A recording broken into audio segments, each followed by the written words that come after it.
Bon, bonjour à tous, c'est bienvenu. Aujourd'hui, ça va être le cours le plus difficile de tous mes cours. Pas seulement pour vous, mais aussi pour moi, parce que je n'ai jamais fait les maths en français, donc vous pouvez m'aider. Mais c'est un sujet fascinant. Nous allons parler du prix de l'avenir. Mais c'est aussi compliqué, malheureusement. Ou bon, ça peut aussi être une joie, en fait, pour les gens qui aiment les maths. Je suppose que vous suivez tous ce qui se passe au COP, à le bouger, maintenant. Et je crois qu'on a beaucoup de raisons pour être préoccupés, en fait. L'impotence de tout ça que nous faisons, nous le verrons dans des dizaines d'années, peut-être d'abord dans un siècle ou un demi-siècle. C'est tout l'avenir de l'humanité, en fait. On va lutter avec les changements climatiques pendant des dizaines et des centaines d'années. Beaucoup des effets, on les verra dans 200-300 ans. La levée de la mer, ça prend autant de temps. Nous causons aujourd'hui une levée de la mer qui va prendre des centaines d'années. Et ça va sûrement changer la vie, mais nous ne savons pas très bien comment.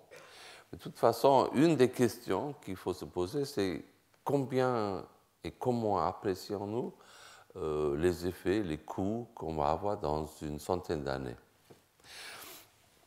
La première fois que je me suis mis à penser sur les taux d'actualisation, j'étais dans un débat sur un projet. Ça n'a pas d'importance lequel, mais vous imaginez un grand projet, ça peut être comme les projets nucléaires, les projets de changement climatique, des grandes constructions qui vont durer des années. Et on était dans un débat, et disons que c'était un peu le cadre coût-bénéfice. Donc, il y a un projet, il y a des coûts, il y a des bénéfices. Les coûts sont la construction, l'énergie, le travail, et un problème environnemental, disons les déchets, par exemple. Et moi, j'ai démontré qu'il y avait les coûts environnementaux étaient plus grands qu'on avait pensé avant. Et donc, mon adversaire dans le débat, disons, a dit, ben, c'est pas grave, on va tout simplement repousser le traitement de ces déchets de l'année 2030 à 2040 et on peut utiliser les mêmes chiffres. Parce qu'avec le taux d'actualisation, le coût qui était maintenant deux fois plus grand, est revenu au même. Parce que 10 ans encore plus d'actualisation, avec un taux d'actualisation de 7%, ça coupe en moitié les coûts. Donc moi, j'avais démontré que les coûts étaient plus grands, et la réaction était, ben, ça fait rien, on attend 10 ans, ça revient au même. Et j'étais un peu déçu, disons. Donc j'ai pensé, il faut bien étudier qu'est-ce que ça veut dire l'actualisation, qu'est-ce qu'elle implique philosophiquement. Ah, est-ce qu'il y a quelqu'un qui a une feuille un papier? Ah, oui. Voilà. Mais tu en as suffisamment? Ah oui, oui, parce que... en fait, je peux prendre la moitié. Je vais prendre la moitié, ça suffit pour l'illustration. Merci. Ah. Je prends une feuille de papier et soit je le déchire, soit simplement je le plie comme ça. Je le plie une fois, et je le plie 2 fois, 3 fois. Qu'est-ce qui se passe si je pouvais le plier 40 fois? Je ne suis pas suffisamment fort, mais combien d'épais sera le pile de papier, si je pouvais le plier 40 fois. Est-ce que quelqu'un peut deviner? Jusqu'ici, jusqu'au toit. Il faut le calculer. Il y a sûrement plein de gens qui peuvent le calculer ici. Je vais vous dire, c'est jusqu'à la Lune. Parce que, voilà, si chaque fois que je l'applique, ça va de 2, 4, 8, 16, 32, 64, 128, 256, 512 et 1024, c'est 10 fois. Après 10 fois, c'est 1000. Donc après 40 fois, c'est 1000 milliards. Et si le papier, bon, ça dépend de l'épaisseur, mais c'est plus ou moins autant de mètres, c'est plus ou moins la distance à la Lune. Ça, c'est la croissance accumulée. La croissance accumulée, c'est très puissante. Et le taux d'actualisation, c'est plus ou moins l'inverse. C'est l'image que je veux que vous maintenez de cela.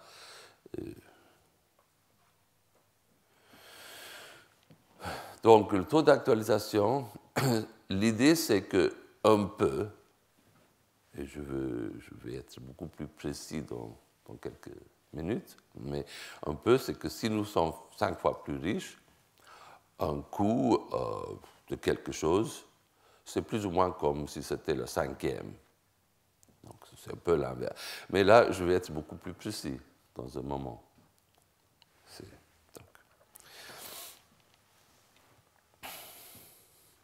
Et le climat, c'est l'externalité le plus grand que nous avons connu dans l'histoire humaine. Bon, maintenant, il y a de la recherche qui démontre que c'est plus grave que ce que nous avons pensé, mais c'est sûrement un pourcentage très important du PIB dans l'avenir. Il y a des grandes incertitudes.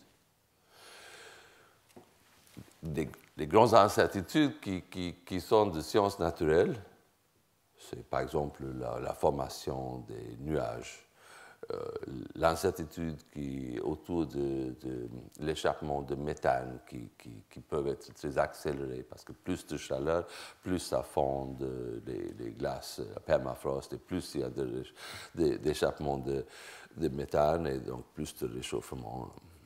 Il y a aussi le renforcement des effets, il y a par exemple la glace au pôle, quand ça fonde, ça devient plus noir au-dessous de la glace. La glace est blanche, elle reflète l'énergie solaire. La terre noire ou la mer est plus noire et ça capte beaucoup plus de l'énergie solaire. Donc il y a beaucoup de ces effets qui donnent une incertitude. Quelle croyez-vous qu'est l'incertitude le plus grande dans les calculs pour estimer le coût du changement climatique?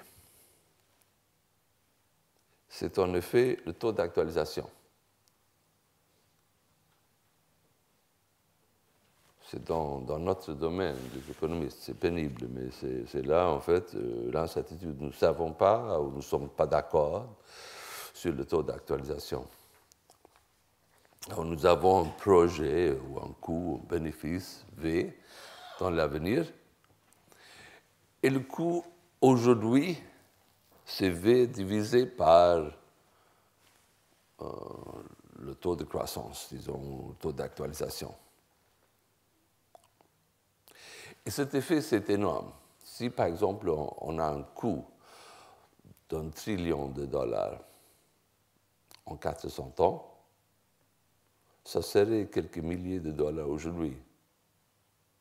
Le coût d'un ordinateur ou quelque chose, d'une bicyclette. Pour beaucoup de gens, ça paraît pas raisonnable, disons. Et en plus, si le coût d'1 trillion apparaît dans l'année dans 500 ans, c'est plus de 3 000 $, c'est 2 centimes. Et si on avait eu 6% d'actualisation, de taux d'actualisation, au lieu de 5%, ça serait 0,02 centimes. C'est-à-dire que la différence entre 5 et 6%, c'est combien? Ça paraîtrait comme si c'est 20% de différence entre 5 et 6, n'est-ce pas? Mais c'est en fait, c'est un facteur 100 fois plus important. Donc la différence est très grande. L'importance de ce taux d'actualisation est énorme. Et malheureusement, nous ne savons pas si c'est 1% ou 10%. C'est très difficile. Bon, il y a des gens qui disent qu'ils savent, mais il y a des autres qui savent quelque chose d'autre et on n'a pas la même opinion. Donc c'est un gros sujet de débat et d'analyse. Si on mettait $1 dans la banque aujourd'hui, ça devient $2 en 6 ans. C'est calculé avec 12%. On n'a pas autant de taux d'intérêt aujourd'hui, mais voyons. Si on avait donc 12% d'intérêt, on peut dire que $2 en 6 ans, c'est le même que$1 aujourd'hui. C'est l'idée de taux d'actualisation. Donc, si on avait cela, ce taux d'intérêt, combien devient $1 en 24 ans ou en 240 ans? Vous voyez, si quelque chose se double, ici en 6 ans, en 204 ans, ça double 40 fois. C'est un peu comme mon papier là, que je pliais. Est-ce que vous pouvez vous imaginer que l'économie mondiale devient 10 fois plus riche? C'est difficile, mais c'est faisable. Mais s'imaginer que l'économie mondiale soit 1000 milliards plus grand qu'aujourd'hui, c'est quand même difficile. Qu'est-ce que ça implique? À mon avis, ça implique que nous ne pouvons pas avoir 10% de croissance pendant des centaines d'années. On revient à ce sujet-là. Voilà, c'est le taux de croissance. Vous voyez, déjà après 60 ans, on est 1000 fois plus riche qu'aujourd'hui. Et après, ça devient de pire en pire. Avec des centaines d'années, on devient impossiblement riche. Et le taux d'actualisation, c'est juste l'inverse de cela, c'est-à-dire que si on devient plus riche qu'on devient, un coût devient moins important.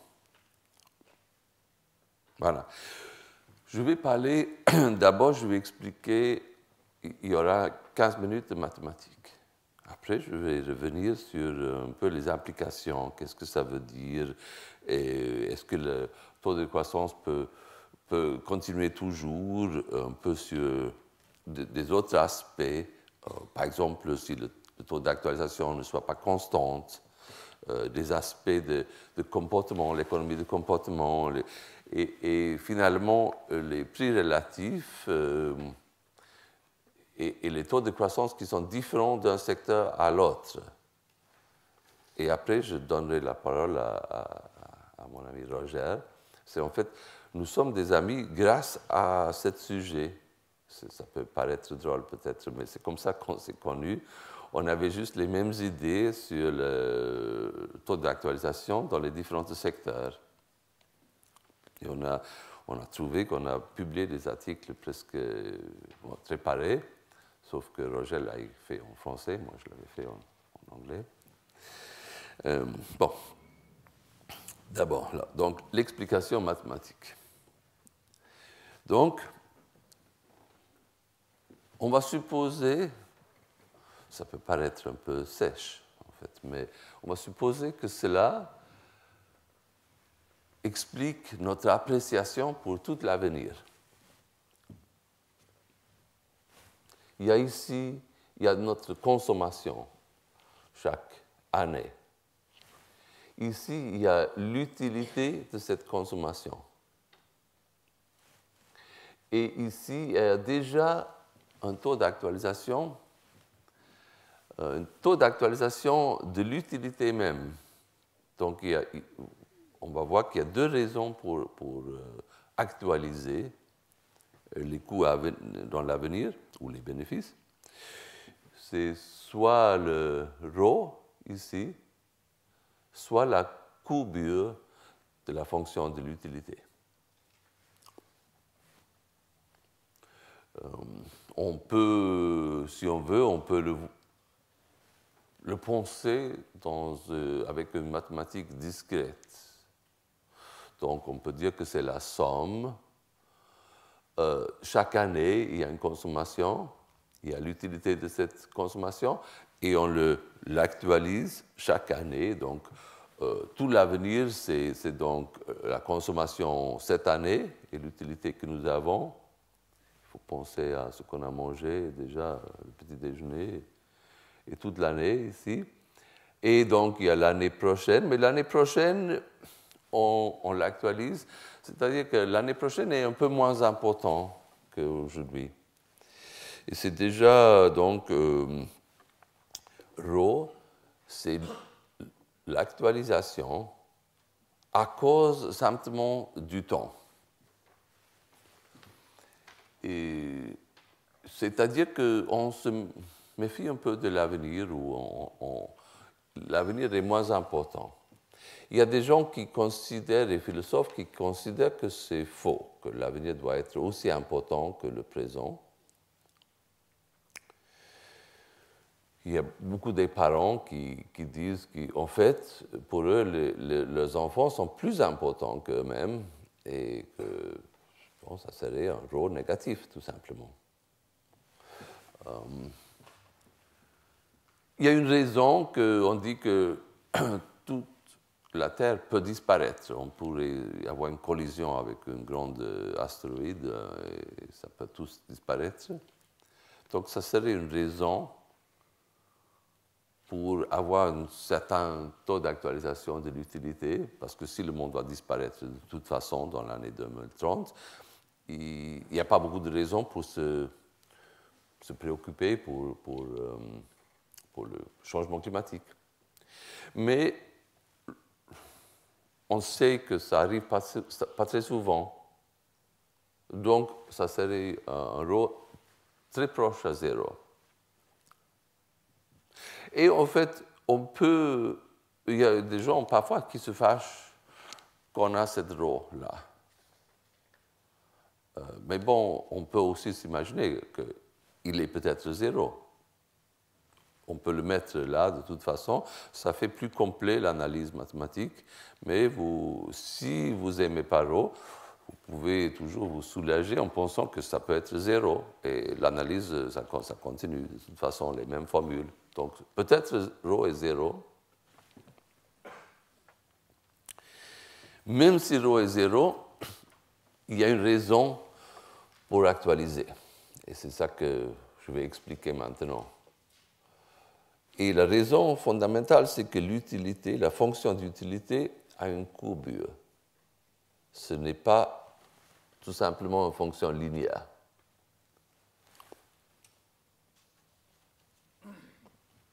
Si vous êtes dans une fête chez des copains et vous voyez beaucoup de... Là, c'est un billet de suédoise. C'est plus ou moins 50 €. Si vous voyez beaucoup de billets comme ça sur le plancher, sur le sol, vous savez que les amis sont dans une situation très aisée économiquement.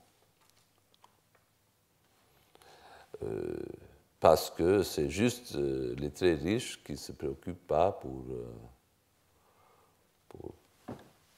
trouver les billets sur le sol. Les riches, donc, qui ont beaucoup de consommation, l'utilité, ça augmente si on leur donne plus d'argent, mais ça augmente plus lentement. Et, je vais juste... Voilà. Et donc, cette courbure, ça implique une certaine aversion à l'inéquité.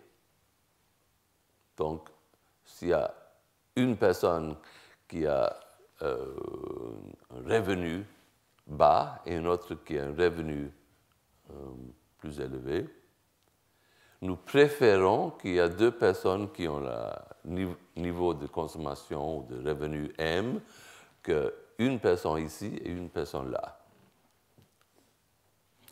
Ça implique aussi, donc, une aversion au risque. On peut imaginer que le taux de revenu, qu'il est très incertain.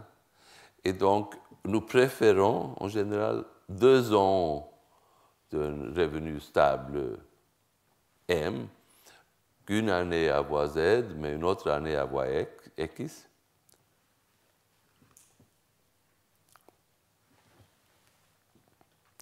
Et vous voyez, c'est tous dû à que, comme je disais ici, les riches ne se soucient pas autant de l'argent. Mais nous, on va nous intéresser à juste la courbure ici. À quel rythme, à quelle vélocité est-ce que ça change l'appréciation de l'argent quand on devient plus riche?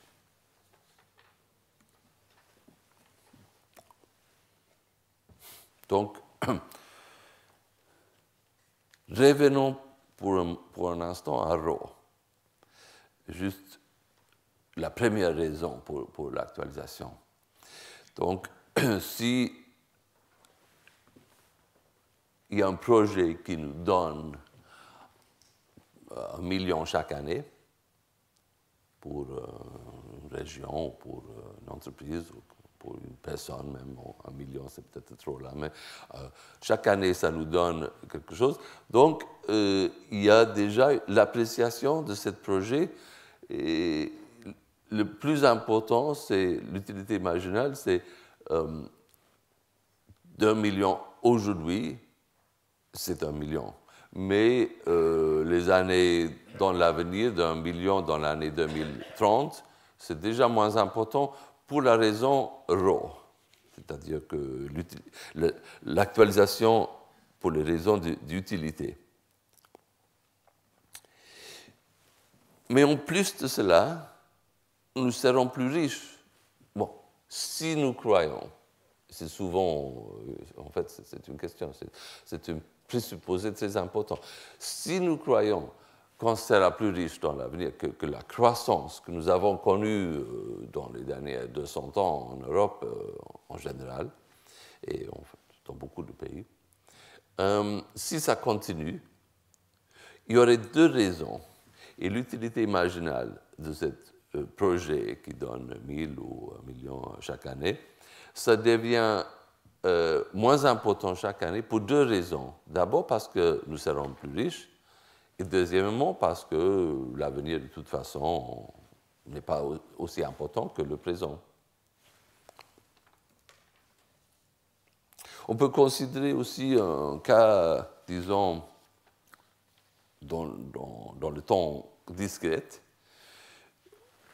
des différentes années, un avenir 2016, 17, 18, 19. Et on va juste prendre 2 années, 2020 et 2021. On peut les isoler, on peut dire que tout le reste, c'est le même, l'histoire, ou l'avenir plutôt. Mais on peut changer, on peut bouger $100 de consommation de l'année 2020 à 2021. Est-ce que c'est bien ou non? Bon, ça dépend en fait de la courbure les possibilités de production dans l'économie, les possibilités en fait d'investir $100 dans l'année 2020 et qu'est-ce que ça rend dans l'année 2021 et de la fonction de différence ou d'utilité, c'est réflexion de nos préférences. Et c'est la tangente ici, ça reflète donc juste le point d'entrée, c'est l'utilité marginale de consommation et le taux de changement dans le temps de cette utilité marginale. On va bouger $100. Vous ne l'aurez pas dans l'année 2020, vous l'aurez, c'est comme si on avait un fromage. On me quitte mon fromage aujourd'hui, on me dit, vous l'aurez dans 2 semaines. Bon, la question c'est mon utilité marginale de ce fromage, comment est-ce qu'il change avec le temps? Tout cela, c'est une manière donc de dire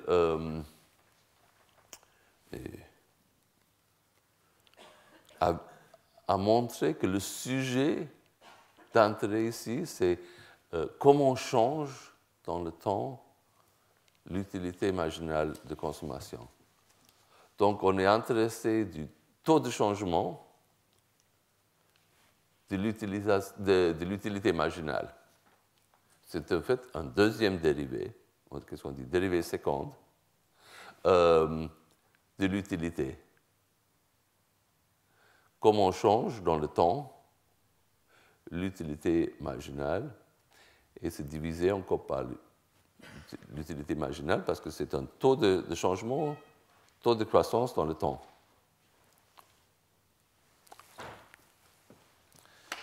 Pour ceux qui n'aiment pas les maths, il reste encore juste 4-5 minutes. Je sais pas que ça peut varier. Je sais que ça varie beaucoup entre les gens. Donc, je voulais demeurer là un instant pour expliquer ce que nous cherchons. Parce que si on sait cela, après on peut toujours demander à quelqu'un qui sait prendre les dérivés secondes. En fait, ce n'est pas si difficile si on sait ce qu'on cherche. Donc, nous voulons calculer ceci, c'est le taux de changement de cette utilité marginale. Et ici, je regarde le dérivé. En fait, c'est le deuxième dérivé multiplié par le changement de consommation dans le temps. C'est le taux de changement de consommation dans le temps. Et cela, je peux ici, juste pour le faire un peu plus élégant, je vais multiplier une fois par consommation, diviser encore une fois par consommation. C'est juste pour avoir deux termes ici que je vais expliquer un peu plus. Ici, c'est le taux de croissance dans l'économie, c'est G. Et l'autre partie ici, cela, c'est la courbure. Je vais l'appeler alpha. C'est souvent, ça s'appelle alpha ou gamma parfois dans la littérature. C'est la courbure de la fonction d'utilité. On peut aussi l'appeler l'élasticité de l'utilité marginale.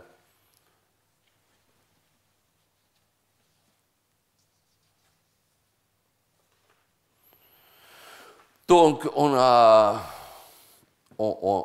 est arrivé, en fait, là, c'est... excusez-moi, je me suis trouvé. Là, il y a deux raisons, deux parties. Le taux d'actualisation, c'est connu comme la formule de Ramsey. Ramsey, c'est un économiste qui a pensé à cela. C'est donc, il y a le taux d'actualisation qui est dû seulement à notre impatience, peut-être au risque d'extinction de vie sur Terre ou d'autres facteurs, qui peut-être est zéro. Et en plus, il y a ce terme qui est réflexion de la courbure de la fonction d'utilité, et que j'utilise ici, c'est en fait, c'est alpha multiplié par G. C'est-à-dire, c'est le taux de croissance, et alpha, ça peut être 1, et rho, ça peut être 0, et donc, on aurait ce que j'ai dit au départ, que si on est 5 fois plus riche, le coût, c'est un cinquième. C'est le cas le plus simple. Et en fait, ça démontre qu'en effet, G, c'est le facteur le plus important ici.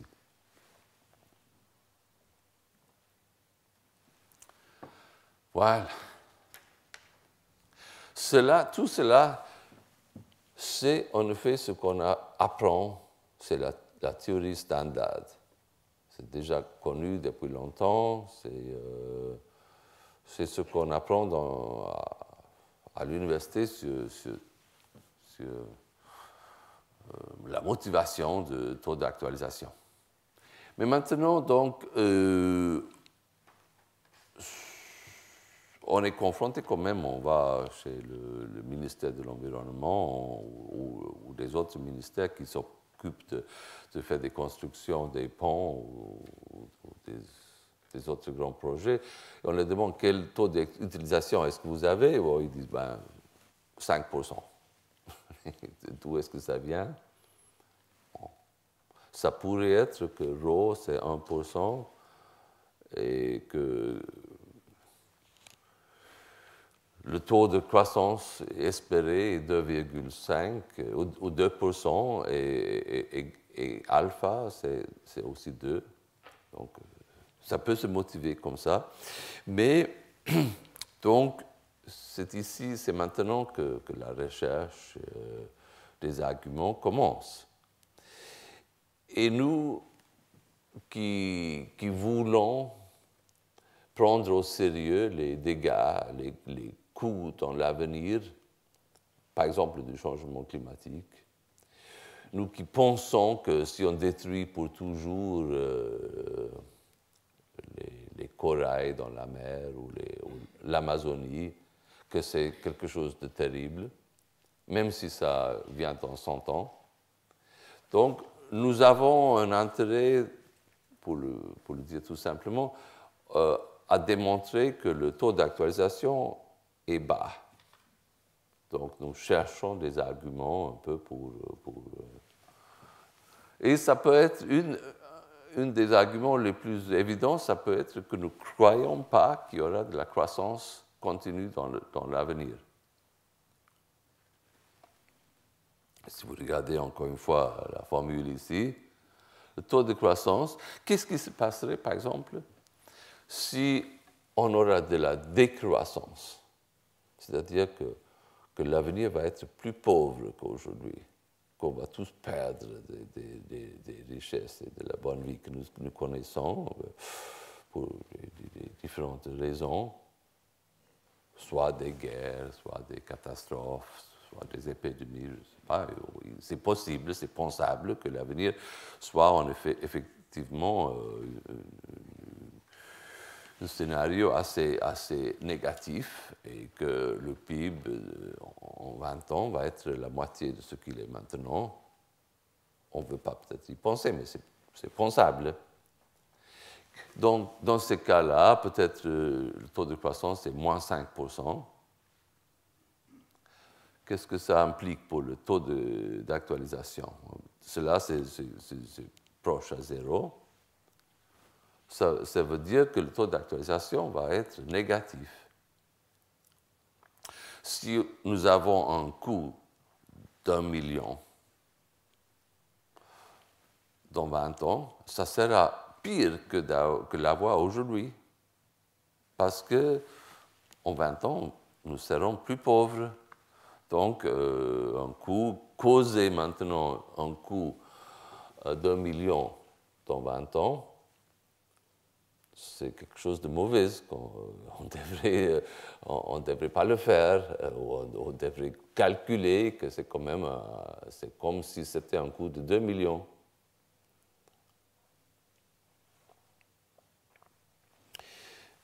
S'il n'y a pas de croissance du tout, par exemple, si on va vivre une économie tout à fait stable dans l'avenir, ça veut dire qu'il n'y a presque pas d'actualisation. Alors, cette question, qu'est-ce que vous croyez de l'avenir? J'ai écrit un article avec un ami, Christian Hazard, déjà il y a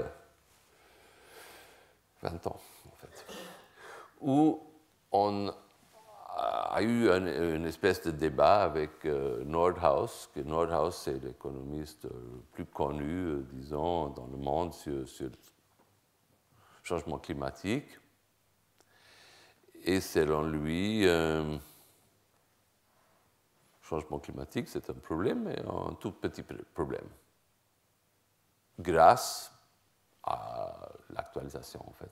C'est-à-dire que c'est un problème dans l'avenir. Nordhaus utilise un taux d'actualisation tout à fait conventionnel, donc le problème, plus ou moins, devient un problème très petit. À part cela, il a écrit des articles, des beaux articles, beaucoup de beaux articles. Mais toujours disons que oui, c'est un problème, mais c'est un problème pas si grand. Donc, alors, revenons sur ce taux d'actualisation. Ici, un exemple, si on croit que alpha c'est 1,5 et rho c'est 1%, et le taux de croissance c'est 2,5, donc le taux d'actualisation serait presque 5%. Mais si nous, on a supposé qu'il y aura de la croissance de 3%, jusqu'à un temps où le monde sera 10 fois plus riche. Après cela, il n'y aura pas de croissance. On ne peut pas savoir, mais c'est juste un présupposé. Donc on a dit, oui, bon, nous, on croit qu'il y aura de la croissance jusqu'à ce que tout le monde soit 10 fois plus riche, ou le monde soit 10 fois, le PIB actualisé, non, le PIB futur du monde est 10 fois plus grand. Après cela, il n'y aura plus de croissance.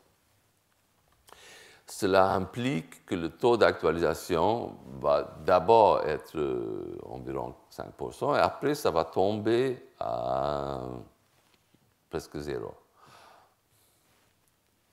Et le résultat de ces présupposés, ça devient un peu compliqué en fait, mais c'est que le taux marginal d'émission, ceci c'est un chiffre tout à fait central dans le débat. Qu'est-ce qu'est le coût marginal d'une émission de CO2? Ça s'appelle en anglais souvent the social cost of carbon. Ça serait en fait la valeur d'une taxe. Si on avait une taxe, le taxe devait être juste le coût social marginal d'une émission de CO2. Et dans l'analyse de Nordhaus, c'était $5. Donc, le taxe optimale, ça serait de $5.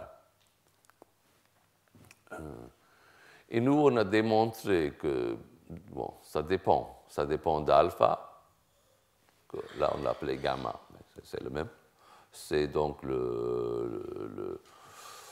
cette élasticité de l'utilité marginale. Ça dépend un peu aussi de l'équité dans le monde. Ça devient un peu compliqué, mais dans beaucoup de scénarios ici, de toute façon, le coût social, le taxe optimale, c'est plutôt dans les centaines de dollars que $5. Et la raison de cela, c'est juste que nous croyons dans cet article, ou que nous supposons qu'il n'y aura pas une croissance éterne, et que dans 100 ans, on ne sera pas des millions de fois plus riches, sinon que seulement 10 fois, et jamais plus que cela.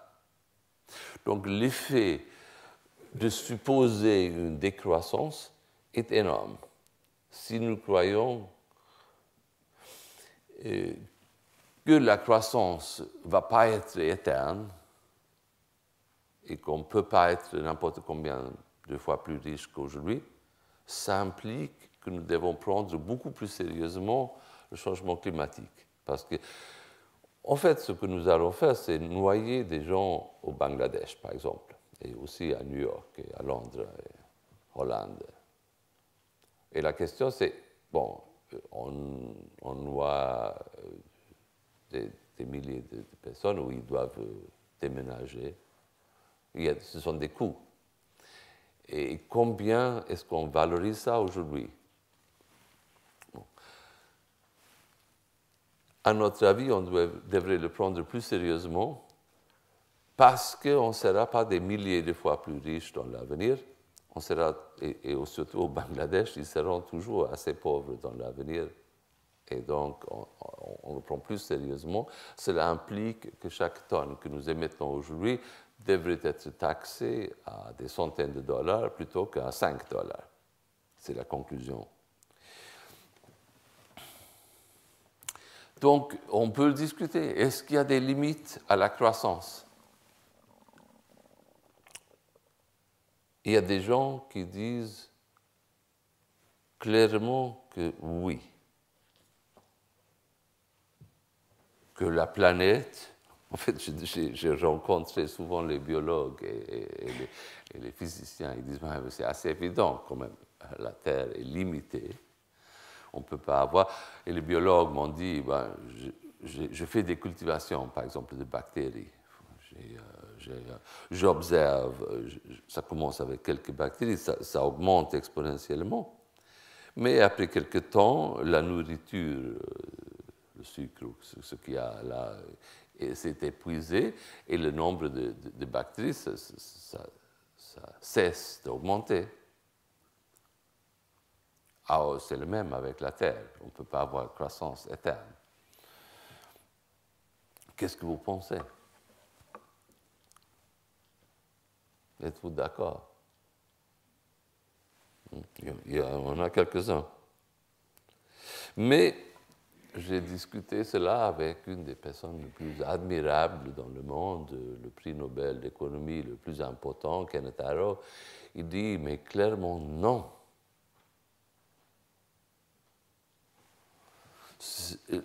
L'imagination humaine est sans limite. On peut toujours avoir des concerts plus belles. On peut avoir des jeux d'ordinateur plus drôles. On peut avoir des nouveaux produits et services que nous ne pouvons pas nous imaginer aujourd'hui, mais qui seront peut-être très drôles et qu'on va considérer très importants dans l'avenir. Comme aujourd'hui, les gens considèrent très important le téléphone qui n'existait pas il y a une cinquantaine d'années, une trentaine d'années.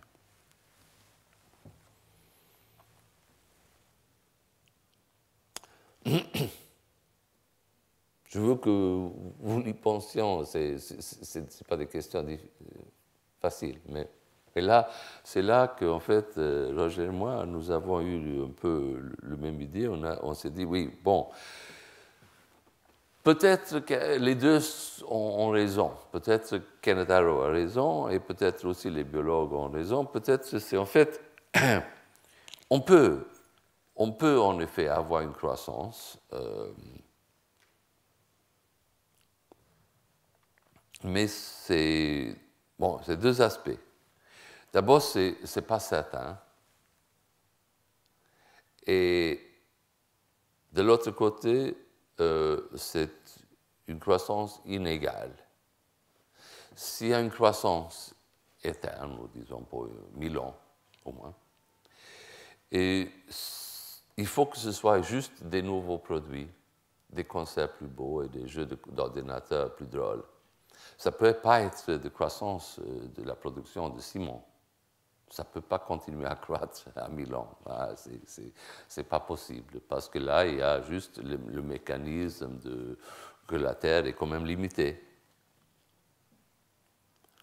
Donc, je vais vous parler de deux articles là. Un article que j'ai écrit avec beaucoup d'économistes européennes et américaines, et sur l'aspect de la croissance, l'incertitude de la croissance. Et si nous avons une croissance dans l'avenir qui n'est pas certain, ça a des implications, là, encore une fois, un peu mathématiques, mais c'est que si, par exemple, parfois on a 1% de croissance et parfois 7%, si vous voulez faire le calcul à la maison, vous voyez que parfois 1%, parfois 7%, c'est plus ou moins 4%, mais ce n'est pas exactement le même que 4%. C'est juste un petit détail mathématique, en fait.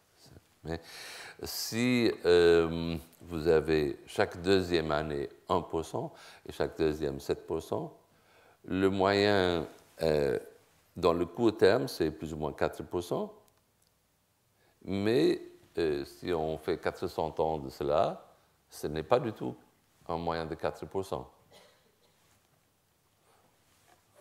Et en effet, c'est calculé ici.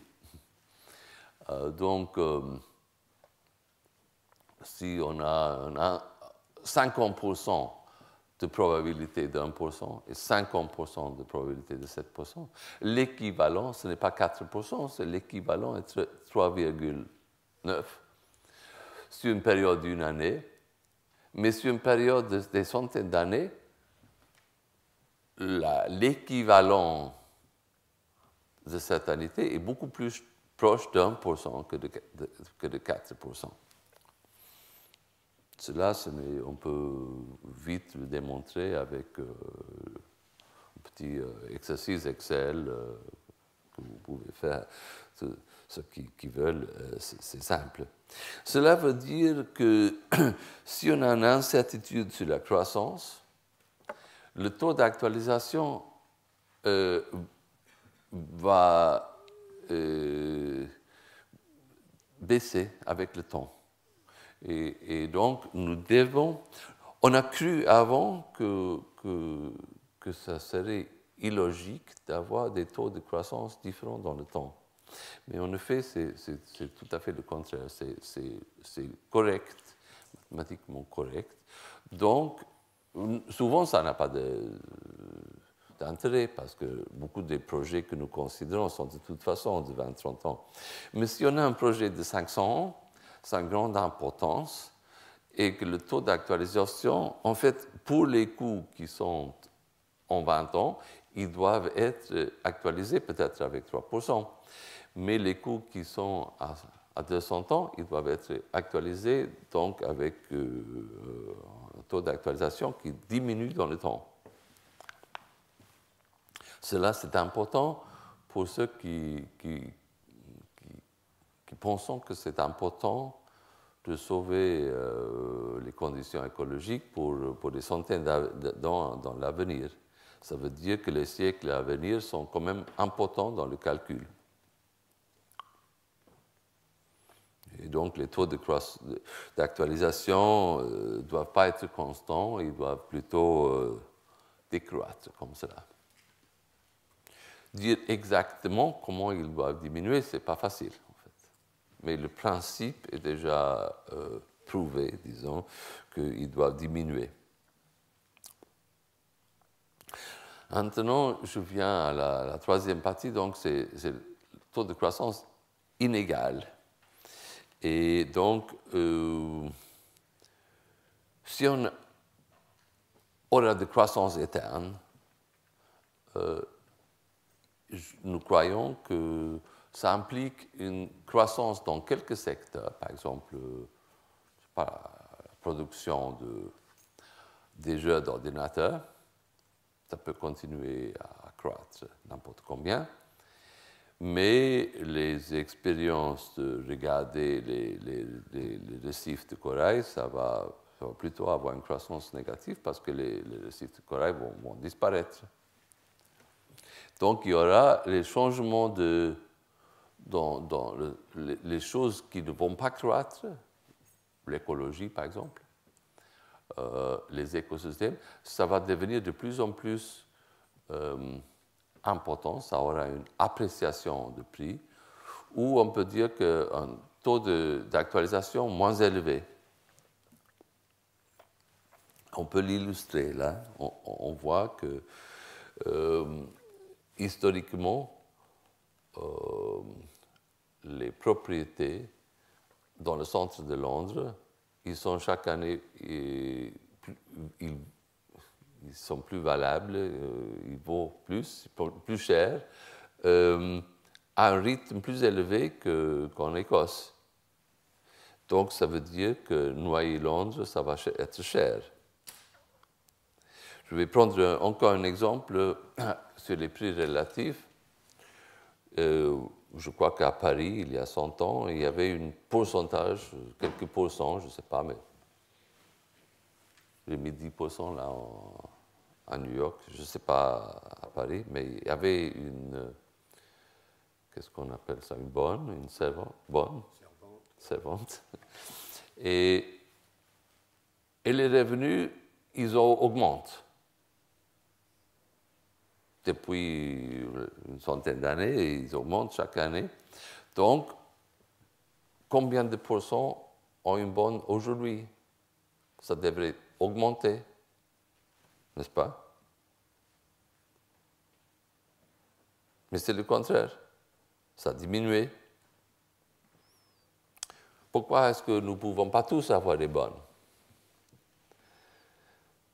Vous voyez, c'est qu'en effet, le prix, le salaire des bonnes s'augmente aussi vite, ou peut-être plus vite, que le revenu moyen.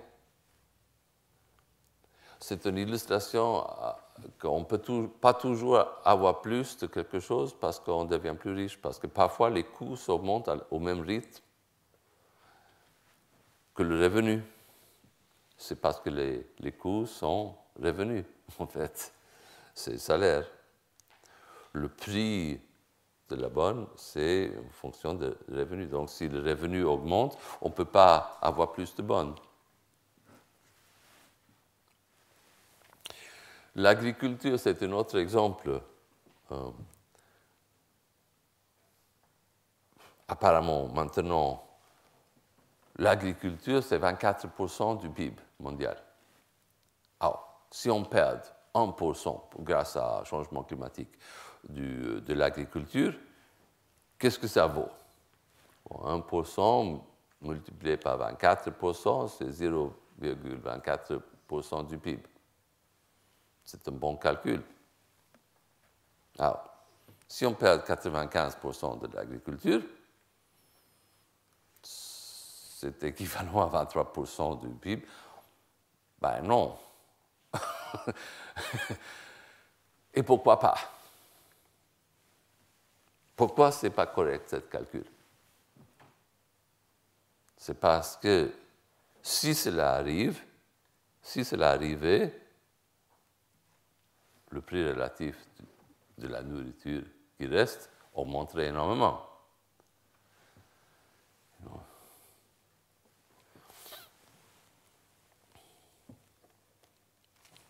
Alors, vous voyez que les prix relatifs sont liés à les taux relatifs de croissance. S'il y a une croissance très grande, de plus en plus d'ordinateurs et téléphones, et de moins en moins de l'expérience de la plaisance de la campagne, donc la plaisance de la campagne va avoir un prix relatif qui augmente, et les prix de l'ordinateur, on aura tellement d'ordinateurs que si on en perd quelques-uns, ça ne fait rien parce que la valeur sera très, très petite. Et dans l'avenir, il y a beaucoup de choses. Moi, par exemple, je trouve très triste qu'on va perdre de la neige. J'aime beaucoup faire le ski. Mais il y a des problèmes encore plus graves parce qu'en Afrique, on va peut-être perdre de l'eau et de l'ombre et de la faune et beaucoup d'autres choses. Bon, c'est un résumé. Et oui, voilà, et là, donc, résumé, et donc ici, c'est le moment où je vais laisser la parole à Roger, mais il y a encore 5 minutes si vous voulez faire des questions, mais Roger va parler un peu de ce qui se passe quand il y a deux secteurs, quand il y a donc une croissance inégale, et comment doit-on penser un peu. Et c'est là que je termine et voici, il y a temps pour une question.